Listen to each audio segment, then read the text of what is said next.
السلام علیکم ناظرین، میں ہوں عرفان نظامی اور آپ دیکھ رہے ہیں دکن میڈیا کا اردو خبرنامہ۔ آئیے نظر ڈالتے ہیں آج کی اہم خبروں پر۔ اتر پردیش حکومت کے وزیر سنجے کمار نشاد نے یوگی حکومت میں بلڈوزر کی کارروائی پر اعتراض ظاہر کیا ہے۔ انہوں نے کہا ہے کہ اگر ہم کسی غریب کا گھر تباہ کر کے اس کے گھر پر بلڈوزر چلا دیں گے تو یہ سیاست ہمیں تباہ کر دے گی۔ غریبوں پر بلڈوزر استعمال کرنے کے نقصانات ہیں۔ ایسا نہیں ہونا چاہیے کہ ترقی ہونی چاہیے لیکن پہلے لوگوں کو دوسری جگہ بسایا جائے، پھر غیر قانونی ڈھانچوں کو گرا دیا جائے۔ اس کے ساتھ ہی وزیر سنجے نشاد نے کہا ہے کہ سرکاری عہدیدار ماحول خراب کر رہے ہیں۔ انہوں نے کہا ہے کہ سائیکلوں، پنجوں اور ہاتھیوں والے افسر اسے مزید خراب کر رہے ہیں۔ سنجے نشاد کے اس بیان کے بعد سرکاری افسران میں کھلبلی مچ گئی۔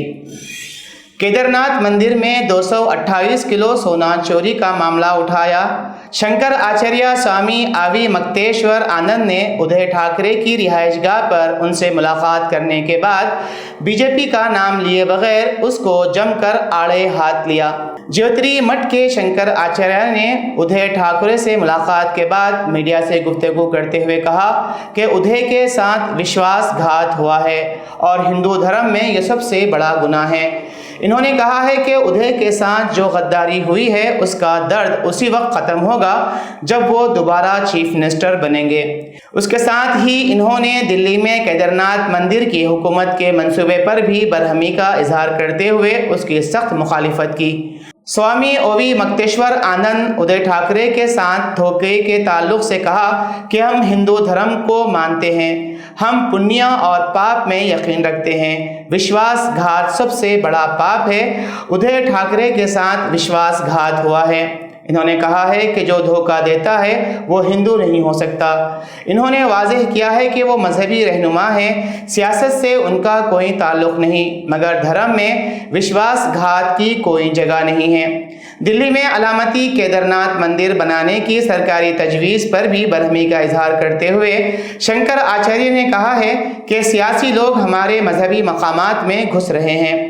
انہوں نے اس موقع پر کیدر ناتھ مندر سے 228 کلو سونا چوری ہونے کا معاملہ بھی اٹھایا اور الزام لگایا کہ اب ایک اور گھوٹالہ کرنے کے لیے دلی میں کیدر ناتھ مندر بنایا جا رہا ہے۔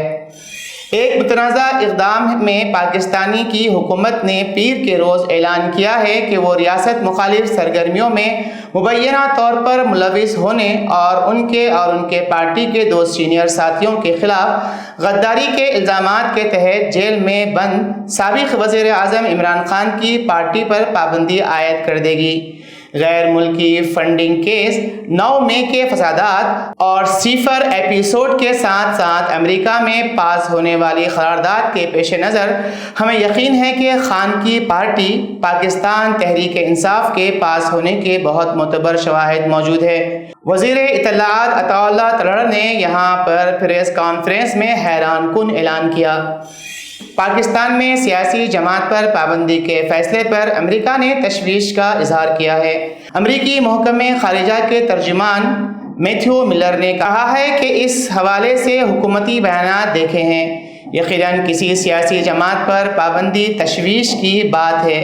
میتھیو ملر نے مزید کہا ہے کہ لگتا ہے کہ یہ پیچیدہ سیاسی عمل کا آغاز ہے۔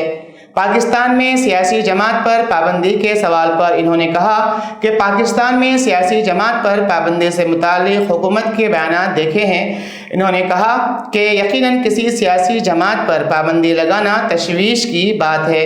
انسانی حقوق، آزادی اظہار کے احترام سمیت آئینی جمہوری اصولوں کی پرامن پاسداری کی حمایت کرتے ہیں۔ سلطنت عمان کی امام علی مسجد میں دہشت گردی کا واقعہ پیش آیا۔ فائرنگ سے 5 افراد جاں بحق ہو گئے ہیں۔ پولیس کا کہنا ہے کہ واقعہ مسقط کے علاقے وادی الکبیر میں امام علی مسجد میں پیش آیا، جہاں مجلس عزا جاری تھی اور 700 سے زائد افراد موجود تھے۔ مسجد میں زیادہ تر پاکستانی کمیونٹی کے افراد تھے۔ سیکورٹی حکام اور دہشت گردوں کے درمیان فائرنگ کا تبادلہ بھی ہوا، تاہم حملہ آوروں کی تعداد اور ہلاکت سے متعلق معلومات حاصل نہیں ہو سکی۔ پاکستانی نژاد شبانہ محمود نے قرآن پاک پر حلف اٹھایا اور قانون کی بین الاقوامی حکمرانی کے دفاع اور انسانی حقوق کی پاسداری کا عہد کیا۔ شبانہ محمود کا کہنا تھا، یہ ذمہ داری استحقاق اور بوجھ دونوں ہے۔ اس ذمہ داری سے آنے والی نسلوں کے لیے دروازے کھلیں گے۔ انہوں نے کہا کہ میں پہلی لارڈ چانسلر ہوں جو اردو بول سکتی ہوں۔ عدلیہ کو سیاسی دباؤ اور غیر ضروری اثر و رسوخ کے بغیر فیصلے کرنے چاہیے۔ اسی کے ساتھ آج کے خبروں کا اختتام ہوتا ہے۔ پھر کل ملاقات ہوگی نئے خبروں کے ساتھ۔ دیجیے اجازت عرفان نظامی کو۔ اللہ حافظ۔